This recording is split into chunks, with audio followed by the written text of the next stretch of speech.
Coba deh bayangin, kalian nemu sebuah buku kuno yang ditulis tangan. Isinya penuh dengan rahasia-rahasia yang diwariskan dari generasi ke generasi. Nah, kali ini kita bakal ngintip isi dari sebuah kitab yang super misterius dari Banten, Indonesia. Oke, sekarang kita lihat lebih deket ya. Yang ada di depan kita ini bukan sembarang buku loh. Ini beneran kitab tulisan tangan asli yang isinya itu ilmu goib Kasepuhan Banten.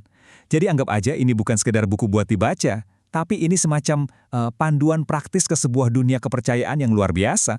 Yuk kita bedah bareng-bareng isinya. Sip, untuk bisa benar-benar paham isinya, kita mesti mulai dari dasarnya dulu. Kitab ini itu intinya adalah panduan untuk sesuatu yang disebut ilmu ghaib. Nah, ini kunci buat memahami semua yang bakal kita bahas setelah ini. Jadi apa sih sebenarnya ilmu ghaib itu? Kalau diartiin langsung ya ilmu tentang yang nggak kelihatan. Tapi jangan salah, ini bukan sihir yang asal-asalan. Ini tuh sebuah disiplin, sebuah pengetahuan mistis yang punya aturan mainnya sendiri. Tujuannya apa? Ya buat mengakses kekuatan-kekuatan ghaib dan dapat perlindungan. Caranya lewat ritual, rapalan-rapalan dan tirakat yang wah, berat banget. Terus, gimana caranya biar bisa punya ilmu ini? Ternyata sama sekali nggak gampang. Ada tahapan-tahapan yang harus banget dilalui, dan ini butuh disiplin tinggi, ritual, sama pengulangan yang tekun banget. Ada 3 pilar utamanya nih.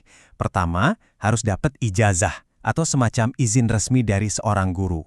Anggap aja ini lampu hijau buat mulai. Kedua, harus ngejalanin puasa ritual buat ngebersihin diri, lahir dan batin. Dan yang ketiga, ini nih yang paling krusial, adalah amalan, ngulangin terus-menerus rapalan khusus sampai kekuatannya itu benar-benar nyatu ke dalam diri. Ini bukan main-main loh, ini komitmen spiritual yang serius banget. Dan coba lihat ini, kita bisa lihat langsung buktinya dari dalam kitabnya.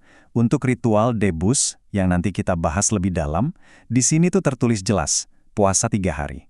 Ini jadi bukti kalau kitab ini tuh bukan cuma teori doang, tapi benar-benar isinya instruksi praktis yang ngehubungin puasa dengan ritual tertentu. Nah, sekarang kita masuk ke bagian yang mungkin paling terkenal dari ilmu Banten, seni kekebalan tubuh, atau yang kita semua kenal sebagai debus. Ini adalah ilmu yang tujuannya bikin tubuh kita jadi kebal dari serangan. Coba deh, kita rasakan kekuatan di balik rapalan ini yang diambil langsung dari kitabnya. Hei Nur Hayat, kulitku tidak berdarah, menjadi baja.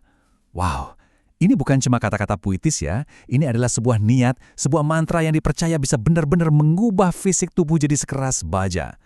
Jadi maksudnya menjadi baja itu apa sih? Menurut kitab ini, tujuan debus itu untuk mekerasan besi, artinya ia bikin tubuh jadi keras kayak besi.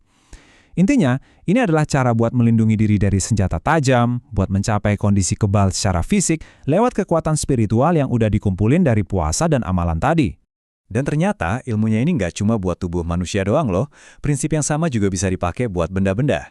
Di halaman ini, contohnya ada rapalan khusus buat bikin ujung tombak atau pasak tumbak jadi super kuat dan punya kekuatan gaib. Ini makin negasin lagi tema soal kekerasan dan kekuatan supernatural. Eits, tapi jangan salah sangka. Kitab ini isinya bukan cuma ilmu kebal doang, wah masih banyak banget. Di dalamnya tuh ada macam-macam asma atau rapalan buat berbagai keperluan yang spesifik. Contoh pertama nih, ada yang namanya asma kembar.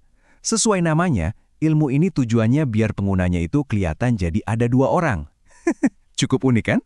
Terus ada lagi yang beda banget, yaitu asma korun. Nah, kalau yang ini bukan buat berantem, tapi buat dapetin pengaruh dan daya tarik yang kuat banget.